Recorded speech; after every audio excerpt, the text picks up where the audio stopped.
প্রিয় দেশবাসী এবং প্রিয় সাংবাদিক ভাই বোনেরা, জাতীয় নাগরিক পার্টি এনসিপির পক্ষ থেকে নির্বাচন কমিশনে প্রধান নির্বাচন কমিশনারের সাথে আজকে আমাদের একটি বৈঠক ছিল। আমরা মূলত আজকে আমাদের নিবন্ধন সার্টিফিকেট, যেটা নির্বাচন কমিশন কর্তৃক রাজনৈতিক দলকে, নিবন্ধিত দলকে দেওয়া হয়, সেটি আমরা গ্রহণ করেছি। জাতীয় নাগরিক পার্টি একটি নিবন্ধিত দল হিসেবে এখন থেকে কাজ করছে। আমরা এই নিবন্ধন সার্টিফিকেট সেটা আমরা আজকে গ্রহণ করেছি নির্বাচন কমিশন কর্তৃক। আপনারা জানেন এবং প্রিয় দেশবাসী সকলেই জানেন যে আমাদের এই নিবন্ধন প্রক্রিয়ার শুরু থেকেই আমাদের জাতীয় নাগরিক পার্টির কেন্দ্রীয় এবং তৃণমূলের নেতাকর্মীরা তারা অক্লান্ত পরিশ্রম করেছেন।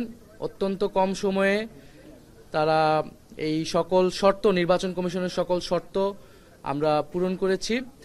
আমি আজকে আমাদের জাতীয় নাগরিক পার্টির সর্বস্তরের নেতাকর্মী যারা কাজ করেছেন এবং এনসিপির শুভাকাঙ্ক্ষী যারা আমাদেরকে নানাভাবে সহযোগিতা করেছেন তাদেরকে আন্তরিকভাবে ধন্যবাদ এবং কৃতজ্ঞতা জানাচ্ছি।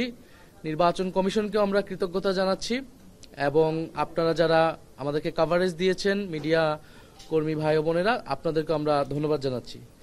আমরা এই নিবন্ধন সার্টিফিকেট পেয়েছি। একই সাথে আপনারা জানেন যে আমাদের প্রতীক বরাদ্দ হয়েছে।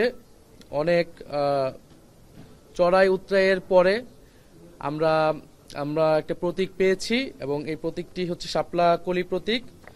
আমরা এই শাপলা কলি প্রতীকে এবার এনসিপি নির্বাচনে অংশগ্রহণ করবে ইনশাআল্লাহ। জনগণের আশা আকাঙ্ক্ষার প্রতীক হিসেবে, গ্রাম বাংলার মানুষের প্রতীক হিসেবে শাপলা কলি এবার নির্বাচনে থাকবে এবং ইনশাআল্লাহ আমরা জনগণের সেই আকাঙ্ক্ষা অনুযায়ী কাজ করে যেতে পারবো।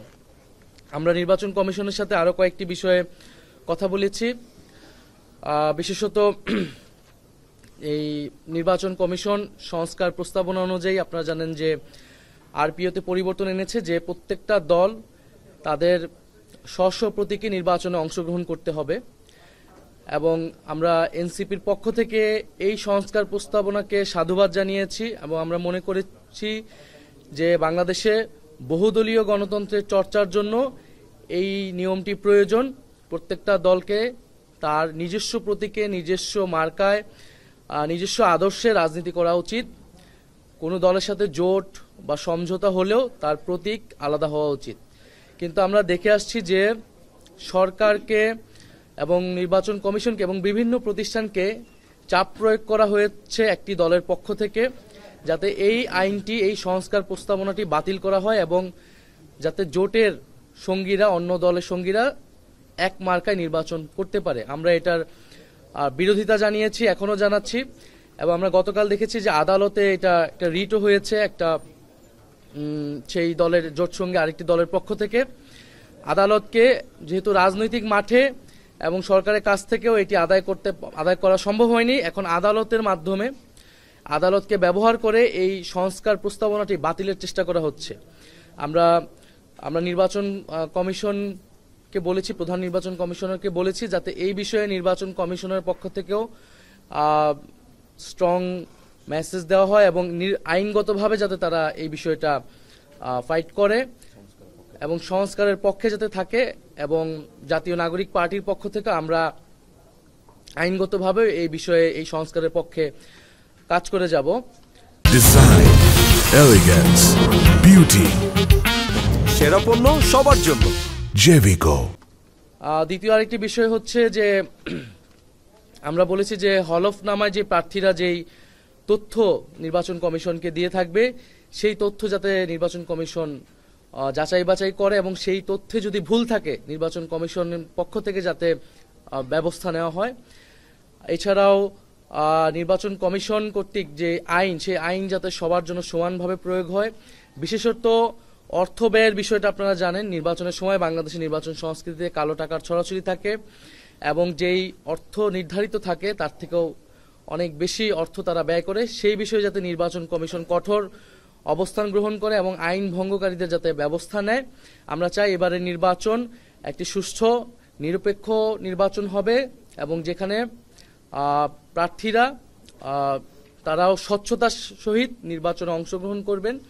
এই বিষয়ে যাতে নির্বাচন কমিশন ব্যবস্থা নেয়। আরেকটি যেটা কমন বিষয় সব দলই বলে, আমরাও বলেছি, যাতে লেভেল প্লেইং ফিল্ড, সেই লেভেল প্লেইং ফিল্ড নিয়ে উদ্বেগ রয়েছে, আমাদেরও উদ্বেগ রয়েছে। এখন যেই ডিসি এসপি তাদের বদলি হচ্ছে সেই বিষয়ে যাতে নির্বাচন কমিশন খেয়াল রাখে, সেখানে রাজনৈতিক প্রভাব আছে বলে আমরা মনে করছি।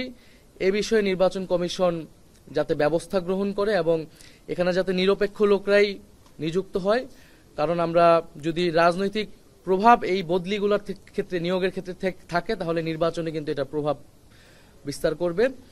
এই বিষয়গুলো নিয়ে আমাদের এবং গণভোটের বিষয়ে আমাদের যে আলোচনা হয়েছে, যে গণভোটের যে একটি প্রশ্ন এবং তার যে 4টি ভাগ এবং তার পক্ষে হ্যাঁ বা না ভোট, এবং নির্বাচন কমিশন কর্তৃক কিছু অনুশীলন ভিত্তিক যে ভোটগুলো হচ্ছে, সেক্ষেত্রে তারা বলেছেন যে এটাতে সময় বেশি লাগছে বা কম লাগছে, তারা পরীক্ষা নিরীক্ষা করছেন।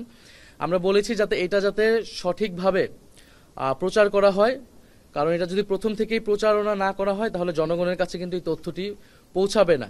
এবং নির্বাচনে যেই এই সময়টায় যে অপতথ্য, মিস ইনফরমেশন, ডিসইনফরমেশন ক্যাম্পেইন হয়, সেক্ষেত্রে যাতে নির্বাচন কমিশন বিশেষ উদ্যোগ গ্রহণ করে, কারণ এবং বিশেষত আমাদের নারী প্রার্থী যারা হবে, নারীদের ক্ষেত্রে অনলাইন সাইবার বুলিং, এই বিষয়ে যাতে নির্বাচন কমিশন বিশেষ ব্যবস্থা গ্রহণ করে। আচ্ছা, গণভোটের যে একটা মক ভোট হয়ে গেল, সেখানে আপনারা কি, আপনাদের অবজারভেশনটা কি গণভোট নিয়ে আগামী নির্বাচনটা কেমন হতে যাচ্ছে? আমরা তো বলেছি যে এই গণভোটের যে অর্ডার তারা সরকারের পক্ষ থেকে করা হয়েছে, সেটা আসলে বিভিন্ন দলকে সন্তুষ্ট করার জন্য তারা এইরকম 4টি ভাগে এটা ভাগ করেছেন। এটার আসলে প্রয়োজন ছিল না, এটা আরও সুস্পষ্টভাবে করা উচিত ছিল এবং এখনও যদি সম্ভব হয় আমরা সরকারের কাছে সেই সাজেশন দিয়েছি, কারণ এটা জনগণের মধ্যে বিভ্রান্তি তৈরি করতে পারে। ফলে এবং এই মক ভোটে কিন্তু 7-8 মিনিট করে লেগে যাচ্ছে তারা বলতেছে। ফলে এটি যদি ব্যাপকভাবে, যদি এই আদেশের ভিত্তিতেই গণভোট হয়, তাহলে এটি ব্যাপকভাবে এটা প্রচার করার প্রয়োজন সরকারি সংস্থাগুলো থেকে এবং রাজনৈতিক দলগুলোর পক্ষ থেকেও। এই প্রশ্নগুলো আগের থেকেই প্রচার করা এবং এটার স্পষ্টতা জনগণের সামনে তুলে ধরা, তাহলে আমরা এই নির্বাচনে জনগণ এটা সচেতনভাবে এই ভোট পক্ষে বা বিপক্ষে দিতে পারবে। তফসিল তারা আমাদেরকে সুস্পষ্টভাবে জানায়নি, যে যেটা তারা মিডিয়াতে বলেছে যে হয়তো আগামী 1-2 সপ্তাহের মধ্যে তারা দিবে। আমরা বলেছি যে বিদ্যমান যে রাজনৈতিক পরিস্থিতি, সেই পরিস্থিতি বিবেচনায় রেখেই তারা যাতে তফসিলের ঘোষণাটি দেয়। কমিশন নিয়ে আমাদের সেই উদ্বেগ এখনো আছে এবং নির্বাচন কমিশন, আমরা বলেছি যে পুরনো আইনে গঠিত হয়েছে, আমরা এটার বিরোধিতা করেছিলাম। আমরা বলেছিলাম যে সংস্কার প্রস্তাবনা অনুযায়ী এটি গঠিত হওয়া উচিত ছিল, কিন্তু আমরা তো নির্বাচনের পথেও এগোতে চাই। যেহেতু বিদ্যমান বাস্তবতা অনুযায়ী সরকার এটি করেছে, আমরা এই জন্য সেটার আর কঠোর হইনি সেই বিষয়ে। কিন্তু নির্বাচন কমিশন তার ক্যাপাসিটি নিয়ে কিন্তু আমরা সবসময় উদ্বেগ জানিয়ে আসছি এবং এই জন্য আমরা বারবার আসছি এবং আমাদের জায়গা থেকে যে সাজেশনগুলা নির্বাচন কমিশনের প্রতি আমরা কিন্তু সেটা সবসময় দিয়ে যাচ্ছি। এবং নির্বাচন কমিশন এবং নির্বাচন কমিশনের প্রতিষ্ঠানে যারা বিগত বছরগুলোতে কাজ করেছে, যে অনেক দুর্নীতিবাজ অফিসার কিন্তু এই নির্বাচন কমিশনে এখনো রয়ে গেছে। আমাদের কাছে বিভিন্ন প্রমাণও আসছে, আমরা সেটা কিন্তু নির্বাচন কমিশনকে বরাবর দিচ্ছি। ফলে সেই জায়গা যাতে নির্বাচন কমিশন সতর্ক হয় এবং যথাযথ ব্যবস্থা নেয়, সেই আমাদের আহ্বান থাকবে। আমরা কোনোভাবেই চাই না যে নির্বাচনের যেই যাত্রা শুরু হয়েছে এটা কোনোভাবে ব্যাহত হোক। যথাসময়ে এবং যথাযথ পরিবেশে সুষ্ঠু একটা নির্বাচন যাতে হতে পারে, সেটা আমাদের প্রত্যাশা থাকবে। সেক্ষেত্রে আমরা সর্বাত্মকভাবে সহযোগিতা করব। তবে যদি নির্বাচন কমিশনের আমরা দেখি যে তারা পক্ষপাতিত্বমূলক আচরণ করতেছে, আমরা বিভিন্ন সময় দেখেছি, এর আগে আমরা বলেছি সুস্পষ্টভাবে, এটা যদি তারা ভবিষ্যতে করে, সেক্ষেত্রে নির্বাচন কমিশনের প্রতি আমরা সম্পূর্ণ অনাস্থা দিতে বাধ্য এবং তাদের বিরুদ্ধে কিন্তু আমাদের তখন কঠোর ব্যবস্থা নিতে হবে। এটাতে আসলে এটা কোন প্রক্রিয়ায় হচ্ছে, কিভাবে রাজনৈতিক, এর আগে কিন্তু আমরা ডিসি নিয়োগ নিয়ে অনেক আলোচনা শুনেছি এবং সেটা কিন্তু সরকারের জায়গা থেকে স্পষ্ট করেনি। যে প্রধান উপদেষ্টার কাছে যখন আমরা বলেছি, উনি বলেছেন এটা তিনি সরাসরি দেখবেন। এছাড়া কিন্তু কোন প্রক্রিয়া এটা হবে বা হচ্ছে এবং আগের যে অভিযোগগুলো এসেছে সেই অভিযোগগুলো আসলে কি, সেটা নিয়ে কি ব্যবস্থা নেওয়া হলো সেটা আমরা পাইনি। সেজন্য আমরা বলেছি এই ডিসি এসপি নিয়োগে রাজনৈতিক প্রভাব থাকতে পারে, আমরা বিভিন্ন জায়গায় সেটা খোঁজ পাচ্ছি। আর নির্বাচন কমিশন যাতে এই বিষয়ে সচেতন হয়। নির্বাচন কমিশন নিয়ে নির্বাচন কমিশনের একটা সংস্কার প্রস্তাব এসেছে। নির্বাচন কমিশন সেই সংস্কার যে প্রস্তাবগুলো বাস্তবায়ন করতে যাচ্ছে, কিন্তু এই সময়ে বাংলাদেশে একটি দল কোর্টের মধ্য দিয়ে নির্বাচন কমিশনের ঘাড়ে বন্দুক রাখছে। তারা গুন্ডাতন্ত্র করছে সেখানে, অর্থাৎ ছোট ছোট যে দলগুলা রয়েছে সেই দলগুলাকে কয়েকটা সিটের লোভ দেখিয়ে বাংলাদেশের রাজনৈতিক যে বহুদলীয় গণতন্ত্র সেটাকে তারা হত্যা করার উদ্যোগ নিচ্ছে। আমরা সেই বিষয়ে স্পষ্ট জানিয়েছি, বাংলাদেশের সংস্কার কার্যক্রম যখন তারা পলিটিক্যালি ব্যর্থ হয়েছে, রাজনৈতিকভাবে এখন তারা কোর্ট আঙ্গনের আশ্রয় নিয়ে, সুপ্রিম কোর্টের আশ্রয় নিয়ে সংস্কার প্রক্রিয়াটা বাধাগ্রস্ত করার প্রচেষ্টা চালাচ্ছে। এটা আমরা একটা বিগ কনসার্ন এসেছে। সেখানে আমরা আমাদের যারা লয়ার্স কাউন্সিল সুপ্রিম কোর্টে তারা গতকাল মুভ করেছিল এবং সেই বিষয়ে তারা সেখানে কথা বলেছে এবং তারা সেখানে উপস্থাপন করেছে যে কি প্রক্রিয়া এই কাজটা করা হচ্ছে।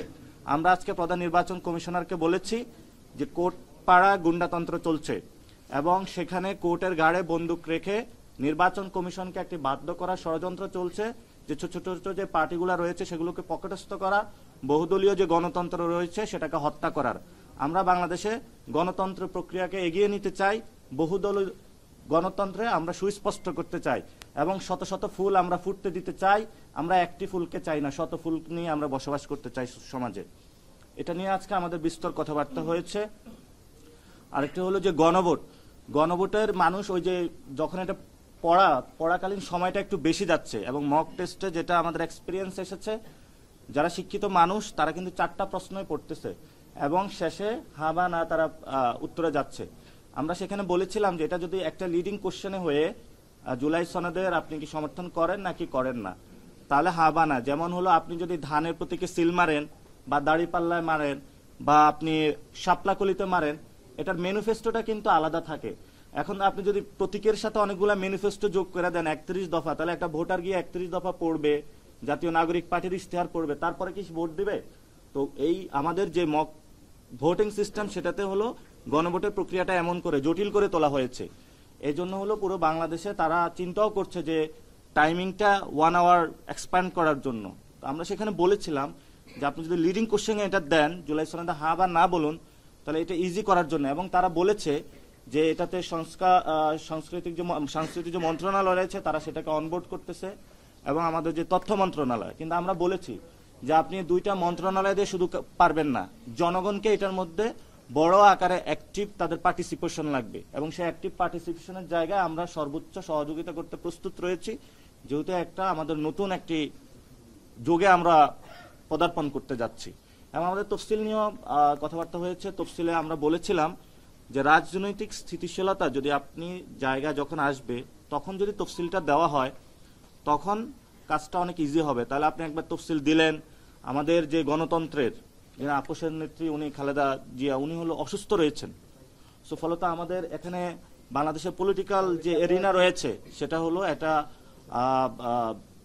সংকটময় পরিস্থিতি রয়েছে। আমরা বলতেছি সংকটগুলো উত্তরণ করে একটা সুন্দরভাবে তফসিল দিয়ে সবাইকে অনবোর্ড করে ভোটিং প্রসেসে যাওয়ার জন্য। জি না, আমরা কেন তফসিল পিছাতে চাইবো? আমরা বলতেছি যে সংকটগুলো সমাধান করে তফসিলটা দেওয়ার জন্য, এবং তফসিল দেওয়ার সময়টা যাতে রাজনৈতিক স্থিতিশীলতা থাকে এবং প্রত্যেকটা দলই যাতে নির্বাচনী যাত্রা শুরু করার একটা পরিবেশে থাকে তাদের দলের ভিতরে এবং সার্বিক রাজনৈতিক সেই পরিবেশটা যাতে থাকে, সেই সময়টায় যদি তফসিল দেওয়া হয় তাহলে এটা নির্বাচন কমিশন এবং সকল রাজনৈতিক দলের জন্য সেটা উপকারী হবে। এবার তো বলা হচ্ছে 60 দিন হাতে রেখে তফসিল দেওয়ার ক্ষেত্রে, এখন এবার যদি রোজার আগে নির্বাচনটা হয় সেই ক্ষেত্রে তো না, আমাদের এরকম কোনো দিনের বাধ্যবাধকতা কিন্তু বলে নাই। তারা 60 দিন, এটা 59 দিনও হইতে পারে, 61 দিনও হইতে পারে, কিন্তু আনুমানিক তো হিসাবটা ওইরকম হবে। এই ক্ষেত্রে আপনারা কি বলছেন যে তফসিল মানে স্বাভাবিক অবস্থা বিবেচনায় দেওয়া ব্যাপারটা, তাই তো? আমরা বলেছি যে যেই সময়টায় তফসিল দেওয়া হবে সেই সময় রাজনৈতিক পরিবেশটা যাতে তারা বিবেচনায় রাখে, সেটা রেখে তারা যে কোনো দিন দিতে পারে। আমরা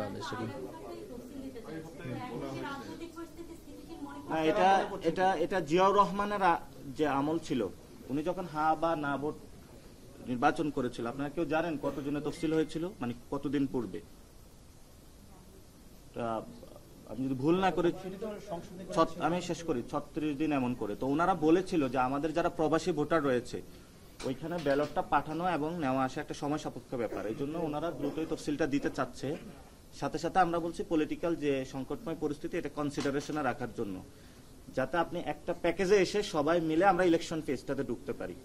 অর্থাৎ আমরা সবগুলো পলিটিক্যাল পার্টি কিন্তু এই বিষয়ে এগ্রিড হয়েছি। তো এটা নিয়ে কোনো সংকট নাই, আমরা আশা করি যে ইনশাল্লাহ ফেব্রুয়ারিতে সুষ্ঠু একটি ইলেকশনের দিকে দেশ এগুচ্ছে।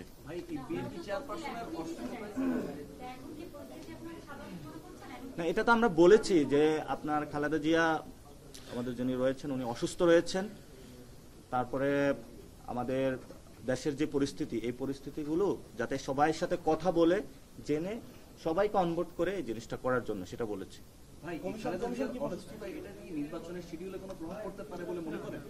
না, এটা কোনো প্রভাব পড়বে না, কিন্তু আমরা যারা গণতন্ত্রের জন্য লড়াই করেছে এবং তাদের প্রতি আমরা শ্রদ্ধা পোষণ করতে চাই এবং সবাইকে নিয়ে আমরা কাজ করতে চাই সংস্কারের পক্ষে। এবং আমরা মনে করি যে বাংলাদেশে উনি দীর্ঘ সময়কালীন লড়াই করেছিলেন, তো গণতন্ত্রের এই জায়গাটা আমরা সরকারও সম্মান প্রদর্শন করছে, আমরা সম্মান প্রদর্শন করছি।